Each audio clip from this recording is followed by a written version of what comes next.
어느 책을 보니까 이런 얘기가 있습니다.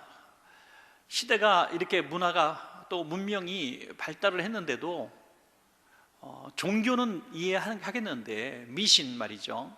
점 보고 사주팔자 관상 이렇게 보는 거, 부적 붙이고 그런 것들은 다 문명 시대가 되면 쇠퇴할 줄 알았다는 거예요.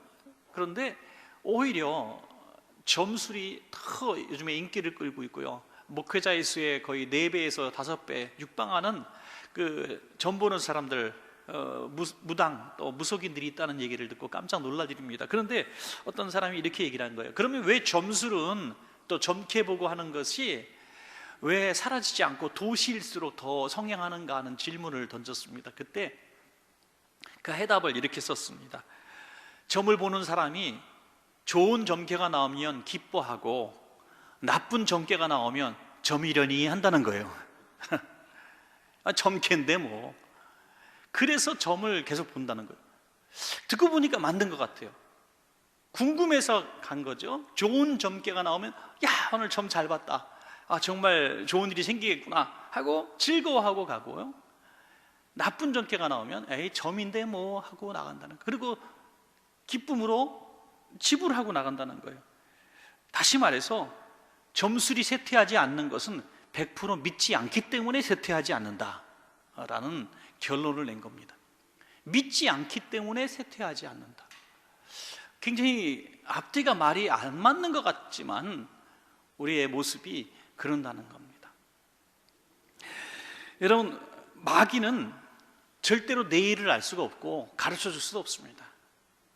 그래서 마귀는 항상 이런 미신과 사신 것들을 통해서 우리의 과거를 붙들고 우리를 두렵게 만든다는 겁니다. 하나님은 미래에 약속을 하시고 미래에 동행하시고 미래에 우리에게 좋은 축복의 것들을 예비해 놓으신 하나님이신 줄로 믿습니다, 여러분. 그러니까 우리는 점을 보는 마음으로 하는 것이 아니라 신뢰, 100% 신뢰하는 마음으로 하나님을 믿어야 한다는 것입니다, 여러분. 그것이 오늘 하나님께서 우리에게 원하신다는 것입니다. 사람이 앞날을 알 수 있고 예측을 할 수 있다면 얼마나 좋을까요? 그래서 많은 사람들이 미래학을 배우고 또 과거를 공부하면서 현재 미래를 또 이렇게 진단해 보기도 합니다. 많은 사람들이 내일을 기약하고 또 예측하고 공부하고 해서 자기네 삶을 살아가고 있지만은 내일 내 뜻대로 내가 생각한 대로 이루어지는 내일이 과연 몇 가지나 있겠습니까? 다 이루어지지 않습니다.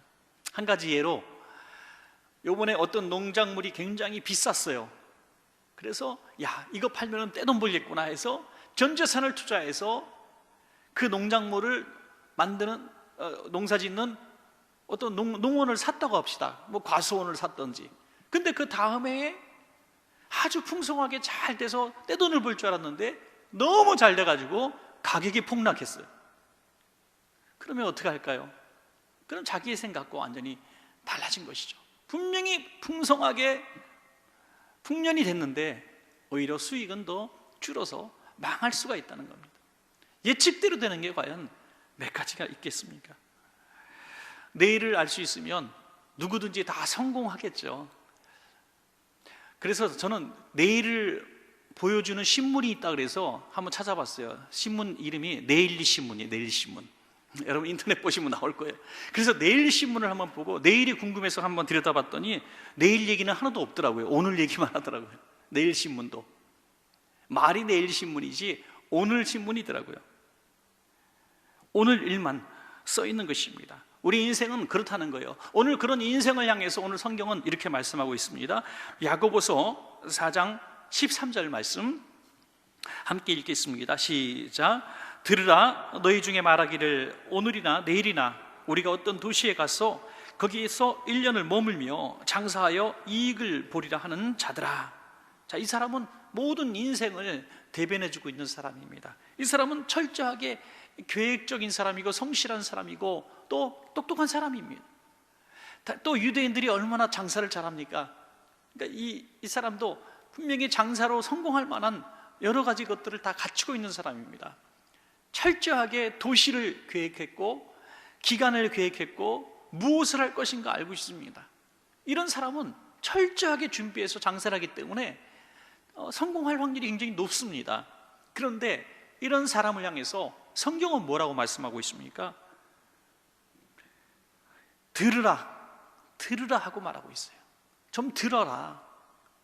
내 생각 속에서, 내 계획 속에서 이걸 다 준비한다 할지라도 그렇게 되지 않는다는 것을 좀 깨달으라 하고 말씀하고 있는 것입니다. 오늘 우리에게도 이 말씀이 들려질 때 내일에 축복이 있을 줄로 믿습니다. 여러분, 사랑하는 원천 성도들이여, 들으십시오 라고 성령님이 말씀하시는 것 같아요. 이렇게 준비하면 되겠지, 5년 후는 이렇게 준비하면 되겠지, 10년 후면 이렇게 준비하면 되겠지라고 차곡차곡 준비했다 할지라도 한번 휙 지나가 버리면 아무것도 남지 않아요. 우리가 아무리 많이 준비해도, 아무리 많이 연구해도 무슨 소용이 있겠습니까? 오늘 이 사람은 뭘 못 들었어요? 이 들으라 하는 그 메시지가 무엇입니까? 첫째는요, 이 사람은 인생의 연약함, 인생이 무엇인지조차 알 수 없는 사람이었다. 인생이 마치 계속될 것처럼 생각했다는 겁니다. 어리석은 부자처럼 내 영혼아 먹고 쉬고 편히 누려라 하면서 창고만 짓는 사람처럼 인생의 연약함을 전혀 모르는 사람이었다는 거예요. 야고보서 4장 14절 말씀입니다. 야고보서 4장 14절 제가 한번 읽겠습니다. 내일 일을 너희가 알지 못하는도다. 너희 생명이 무엇이냐? 너희는 잠깐 보이다가 없어지는 안개니라. 너는 잠깐 보이다가 없어지는 안개 같은 존재야. 그걸 좀 알으려는 거죠. 안개가 팍 차 있으면요, 아무것도 안 보입니다. 대단한 것 같은데 해가 뜨니까 순식간에 언제 있었느냐 싹 살아보죠. 이 땅에서 좀 잘 나갈 때, 힘 있을 때, 권력이 있을 때, 뭔가 할 수 있는 사람이 돼서 사람들이 막 추종할 때에 모든 것 할 수 있는 사람처럼 보이지만 잠깐 눈 한 번, 두세 번 감았다 뜨니까 아무것도 할 수 없는 사람으로 전락되어 있는 것을 우리는 너무나 많이 봅니다. 그 영웅 호골들이 지금 다 어디 있습니까? 무슨 영향력을 발휘할 수 있겠습니까? 우린 내일 일을 정말 알 수가 없습니다.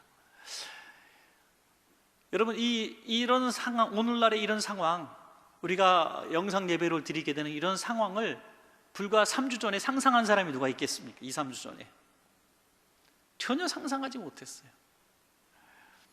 그런데 이런 상황이 현재 이루어지고 있고 또 언제 끝날지도 모르는 이런 참 두려움 속에서 우리가 지내고 있습니다. 저도 스케줄이 아주 꽉 차 있어서 진짜 숨 쉴 틈 없다 뭐 이런 생각을 했는데 진짜 요즘 심심해요. 할 일이 없어.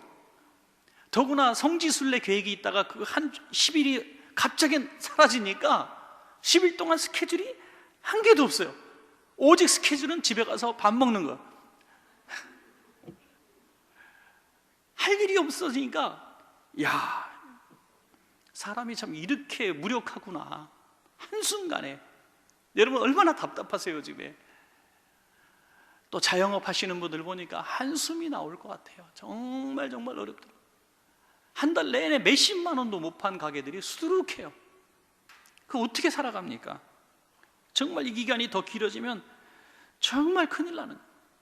우리가 성지순례를 계획하고 정말 한 2주 정도 남겨놓고 너무 긴박한 상황이 이루어지니까 야, 이거 우리 빨리 결정해야 되겠다. 우리가 예치금, 그냥 계약금은 날리더라도 원금에 손해보지 말아야지, 빨리 결정합시다 해서 막 긴급하게 회의했는데 그 다음 날에 이스라엘 입국 선포가 됐어요. 입국 금지. 자, 그 하루 만에 그런 일들이 일어나더라고요. 그러니까 내일 일을 우리가 모르고 괜히 고민한 거예요. 다음 날 하루 자고 나니까 자동으로 못 가게 되는 건데. 우리 인생이 그런 것 같아요. 우리가 아무리 밤을 새우고 고민하고 근심하고 해도 그건 인생의 고민이고 연약한 우리 한결이 가진 인생의 고민이지, 하나님이 한번 후 불어버리면 날아가 버리는 게 인생인 것을 깨달으시면 복이 있을 줄로 믿습니다, 여러분. 그러니까 우리 인생이 그렇게 연약하다는 거예요.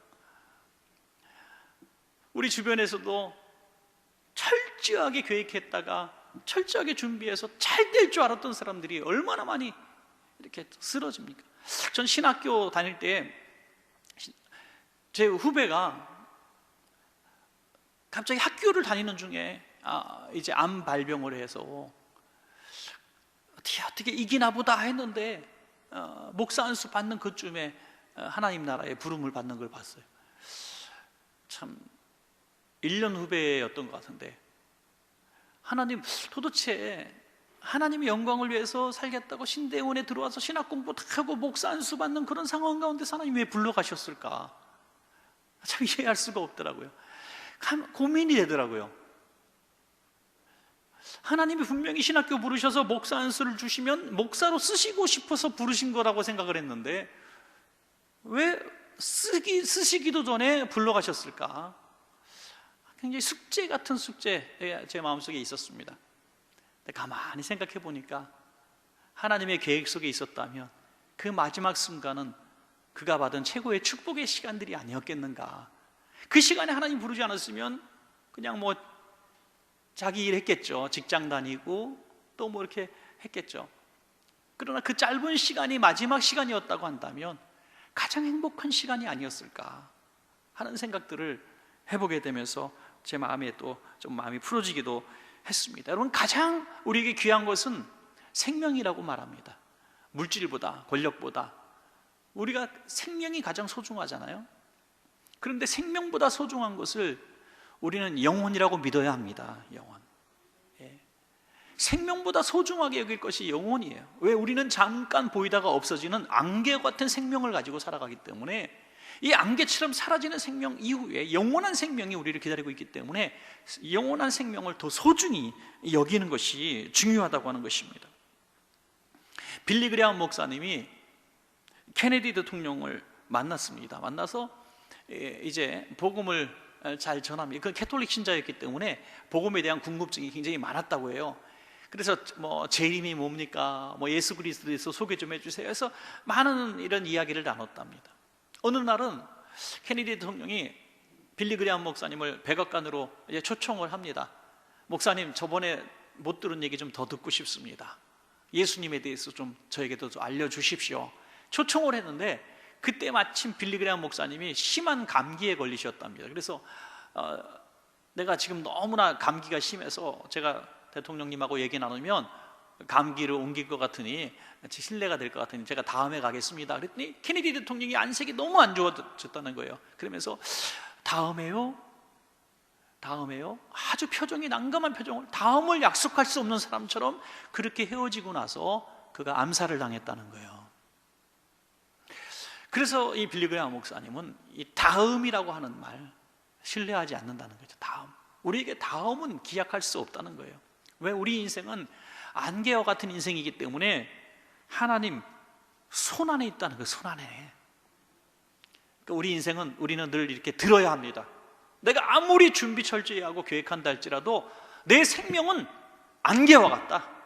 이 사실을 인정할 때에 우리는 하나님의 뜻대로 살아갈 수 있을 줄로 믿습니다. 여러분, 두 번째로 이 사람은요, 굉장히 허탄한 자랑을 하는 사람이다. 인생의 자랑, 허탄한 자랑을 하는 사람이다 하는 것이죠. 야고보서 4장 15절부터 16절입니다. 우리 함께 읽겠습니다. 시작.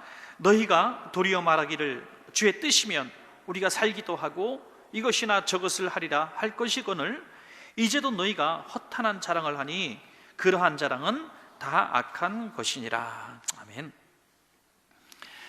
주의 뜻이 아닌데 내가 이것을 하리라 저것을 하리라 하는 것은 어떤 것이라고요? 오늘 본문에 악한 것이래요. 이것도 하리라 저것도 하리라 하는 것은 악한 게 아닙니다. 내가 인생의 계획을 가지고 내가 열심히 살아가는 건데 뭐 악한 것입니까? 내가 여기 연희동에서 가게를 내고 열심히 돈 벌어서 내가 또 명동에다가도 지점을 내고 또 열심히 벌어서 저 경기도에다 지점을 내고 또 미국에도 내 지점을 내자, 이런 꿈 가진 게 악한 건 아니잖아요. 열심히 계획하고 준비한 게 무엇이 악하겠습니까? 그런데 오늘 이렇게 말씀하고 있는 겁니다. 주의 뜻이 아닌 일에 이것도 하리라 저것도 하리라 하는 것은 악한 일이다 하는 거죠. 우리 그리스도인들에게 너무너무 중요한 일입니다. 왜? 내 인생이 안개와 같고 내 인생의 주인이 하나님이신 것을 믿는다면 주의 뜻대로 살아야 한다는 것입니다. 주의 뜻대로. 그래서 우리는 이것도 하리라 저것도 하리라가 아니라 주여 내가 이것을 해야 되겠습니까? 저것을 해야겠습니까? 라고 해야 한다는 거예요. 제가 본문을 이해하기 위해서 한번 생각을 해봤어요. 어떻게 이 본문을 잘 표현해 볼까 했더니 우리가 다 알고 있는 거, 은행에 돈을 넣었을 때 얘기입니다. 은행에 뭐 돈을 얼마를 넣어놨다고 합시다. 그러면 은행은 우리가 은행에 예치한 돈을 가지고 무엇을 하는지 우리는 상관할 바가 아닙니다. 그 은행에서 그 돈을 가지고 어디다 투자를 하든지 누구에게 뭐 이자 받고 빌려주든지 우리는 상관할 바가 아니에요. 그런데 어느 날 내가 그 돈이 필요해서 은행에 가서 내 돈 내놓으시오 하면은 은행은 어떻게 해서든지 그 돈을 우리에게 줘야 합니다. 우리 인생이 그런 것처럼 보이는 거예요. 하나님이 우리에게 주신 인생이라는 그 시간들을 우리에게 주셨는데 마치 우리가 은행인 것처럼 고객의 돈을 내 돈인 것처럼 내가 막 이렇게 저렇게 쓴다는 거예요. 근데 어느 날 주인이 와요. 주인이신 하나님이 와가지고 내 돈 내놓으셔 라고 말하면 아유 안 돼요 하나님, 나 이것도 해야 되고요 저것도 해야 되고요 여기다 내 투자했으니까 여기 돈이 더 이자가 많이 날 거지 좀 기다려주세요. 이런 생각을 한다는 거예요. 어떤 분이 평생에 그리던 아파트 45평을 드디어 샀어요. 정말 50여 년 동안 먹을 거 아끼고 전략하고 막 차비까지 아껴갖고 샀어요.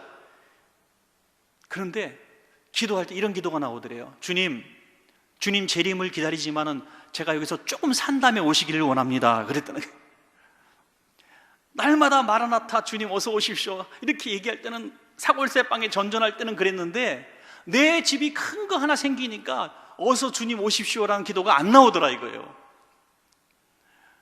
그러니까 내 인생을 내가 꽉 내 것처럼 붙들고 싶은 거예요. 내 마음대로 쓰고 싶은 거예요. 그래서 부자가 하나님 나라 들어가는 게 바늘기로 들어가는 것보다 어렵다 그렇게 말한 겁니다. 하나님의 뜻대로 살아갈 수 있는 인생은 어떤 인생인가?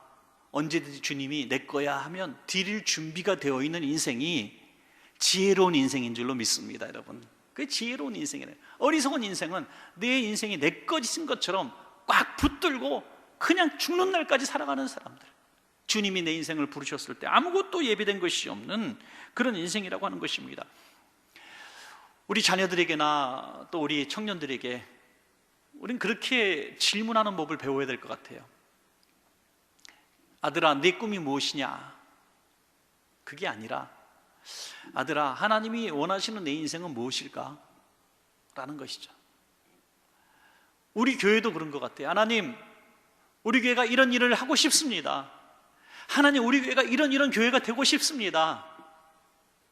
이러기보다 주님, 우리 교회를 이곳에 세워주시고 이렇게 하나님께서 귀한 성도들을 모아주시고 우리에게 이렇게 아름다운 건물을 주시고 이런 시간들을 주신 하나님, 우리가 무엇을 해야 되겠습니까?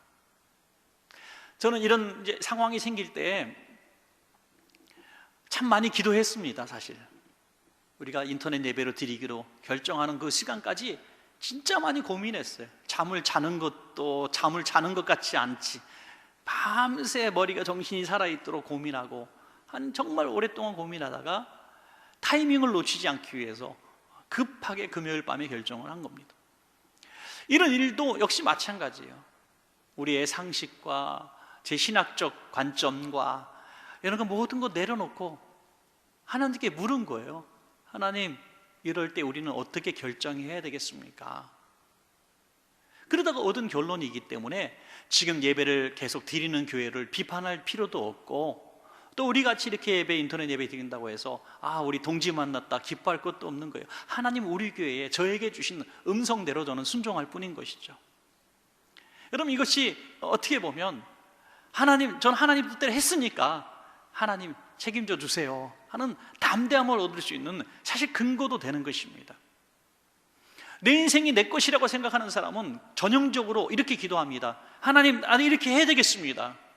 하나님, 나 이렇게 살아야 되겠습니다. 우리 이렇게 하려고 합니다. 이게 하나님 영광 돌리는 일이니 하나님이 도와주십시오. 이렇게 기도한다는 거예요. 사업을 해도 하나님 내가 이곳에 부자가 돼야 되겠습니다. 이 계약이 성사돼야 되겠습니다. 하나님 내가 여기서 꼭 내가 병이 나아야 되겠습니다. 그래서 내가 하나님께 영광을 이렇게 돌리겠고 저렇게 돌리겠고 이렇게 할 테니까 하나님 책임져 주세요. 이게 하나님의 뜻인 것처럼 우리는 기도하는데 상당히 많은 부분 내 뜻이 우선되어 있는 것을 우리는 깨닫지 못한다는 거예요. 하나님이 어느 날 너의 인생 내게 돌려다오 하는 날이 올 때 우리는 전혀 준비되지 못한 삶이 바로 그런 삶이라는 겁니다. 오늘 우리 이 자리에 계신 여러분, 또 우리 방송으로 우리 영상으로 예배드리는 우리 모든 성도님들은 마치 예수님께서 종료주일날 입성하실 때 그 나귀 주인에게 가서 주가 쓰시겠다 하라 하니까 아무 생각 없이 내어드린 나귀 새끼처럼 우리가 주님의 뜻을 기다리고 예비되어 있는 사람들이 된다면 하나님께서 이렇게도 쓰시고 저렇게도 쓰시고 그렇게 쓰임받는 것이 성공의 길이고 축복의 길이고 우리가 계획했던 어떤 길보다 가장 행복하고 아름다운 길인 것을 믿으시기 바랍니다, 여러분. 자, 마지막 세 번째로 오늘 이 사람이 크게 잘못 생각한 것은 선을 알고도 행치 않는 사람이었다는 거죠. 선이 무엇인지 모르는 사람이 아니라 알지만 행함이 없는 사람이에요. 야고보서 4장 오늘 17절에 그러므로 사람이 선을 행할 줄 알고도 행하지 아니하면 죄니라 라고 했습니다. 선을 알고도 행치 아니면 죄죠. 이게 선인지 악인지 분별할 수 없는 사람이 선을 행하지 않는 건 죄라고 말씀하지 않습니다. 어린아이들이 선과 악의 구분을 잘 하지 못할 때 행동했던 그런 시간들이 우리 죄악이야 라고 이렇게 정죄하지는 않잖아요. 그러니까 나이가 어느 정도 들기 전에 지은 죄들은 소년법에 적용되기도 하고 그래서 큰 중용을 받지 않습니다. 왜? 그 판단 능력이 아직은 미숙하기 때문이죠. 하지만 성인이 돼서 선과 악이 무엇인지 아는데도 행한 것은 분명히 자기의 악이라는 거죠. 우리가 그리스도인으로 살아가면 하나님의 뜻대로 살아가는 방법과 뜻대로 살지 않는 방법이 무엇인지 분명히 압니다. 오늘도 이렇게 예배 드리시는 여러분 볼 때 저는 너무나 좋아요. 영상 설교로 물론 기쁘게 하지만 우리 성도님들이 영상으로 지금 저를 보고 있다는 사실을 제가 알고 있기 때문에 저도 기쁨으로 하지만 만약 이 자리에 오늘 계신 여러분들이 아무도 안 계시면 되게 이상할 것 같아요. 허전할 것 같아요. 그러면 다음 주부터는 제 인형 같은 거 몇 개 갖다 놓고 이렇게 좀 이렇게 인형 한 100개 갖다 놓고 이렇게 해야 되지 않는가. 옛날에 그 수원 순복음교회 목사님이 그랬대잖아요. 개척 예배를 드리는데 비닐하우스에서 개척하셨는데 성도가 한 명도 없어가지고 가마니를 깔아놨는데 성도가 한 명도 없어가지고 너무 서운해가지고 가마니에다가 분필로 성도 이렇게 그려놓고 예배를 드렸대. 분필로. 또 어떤 개척교회 목사님은 성도가 하나도 없는데 동네 강아지가 들어오니까 앉혀놓고 열심히 설교했다 그러네. 저도 저를 돌아보는 거죠. 우리에게 주어진 이런 시간들, 기회들은 우리가 하나님이 허락하신 기회라고 믿습니다, 여러분. 아, 그렇구나. 이런 시간도 우리에게 필요하구나. 이런 안타까움과 이런 절박함과 우리가 그 평소에 누렸던 하나님의 은혜들이 은혜였음을 알지 못했던 우리의 시간들, 이런 것들을 우리가 돌아보면서 회개도 하고 말이죠. 우리 이렇게 내일 일을 알지 못하고 전혀 눈앞에 코앞에 일어나는 일도 알지 못하는 연약한 사람이라는 것을 또 한 번 깨닫게 되는 것입니다. 하나님의 은혜가 아니면 우리는 다시 예전의 기쁨 예배를 회복할 수 없습니다. 세상은 어떻게 돌아갈지 우리는 알 수가 없고요, 더 큰 위험이 도사리고 있는지도 몰라요.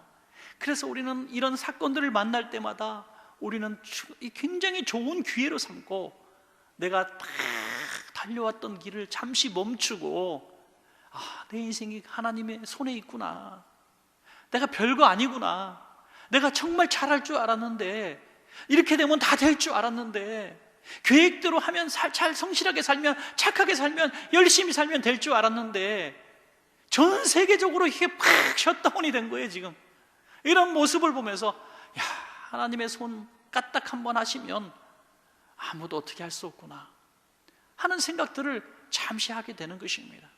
그래서 이런 기간들이 우리 교회에도 유익하고 우리 성도님들에게도 유익한 줄로 믿습니다. 저는 하나 믿는 것은 아주 최장 기간이 우리 한 달 정도 생각하고 있고 빠르면 3주 다시 예배 있으리라고 생각을 하지만 이런 기간 동안에 절대로 우리 교회가 연약해지거나 또 우리가 이전의 예배로 돌아가지 못하는, 회복하지 못하는 그런 날은 절대 오지 않습니다. 제가 생각할 때는 더 부흥할 것이고 더 뜨거운 예배를 회복할 것이고 더 놀라운 신앙의 성도들이 될 겁니다. 저는 확실히 믿습니다. 믿으시면 아멘. 분명합니다. 그런 자신감이 우리에게 있게 되는 거예요. 왜? 우리 이런 시련과 고난을 통해서 하나님이 누구신가를 더 경험할 수 있기 때문이죠. 하나님이 어떤 분이신가? 나는 어떤 사람인가? 어떤 존재인가? 더 의지할 수밖에 없는 것입니다. 하나님이 오늘 부르시면 제일 후회할 일이 무엇일까요? 여러분 한번 물어볼게요. 우리 영상 보는 분들도 한번 대답해 보세요. 옆에 있는 분들한테. 오늘 하나님이 부르셔요. 자, 그럼 옆에 있는 분 부부가 계시면 또 얘기하셔도 좋아요.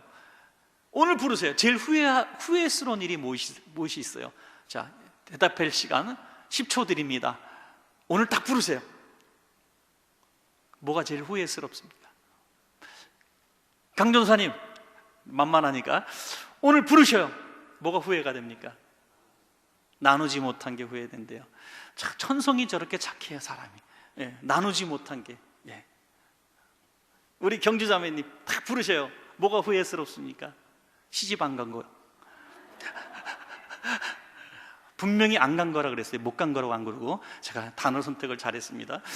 여러분 어떤 후회가 다 있을 거예요. 그런데 모든 시한부 인생 또 모든 병상에 있는 마지막 임종 순간에 무엇이 제일 후회스럽습니까? 뭐가 아쉽습니까? 라고 물어보면 거의 동일한 얘기를 한다는 거예요. 그게 오늘 정답을 말씀하셨어요.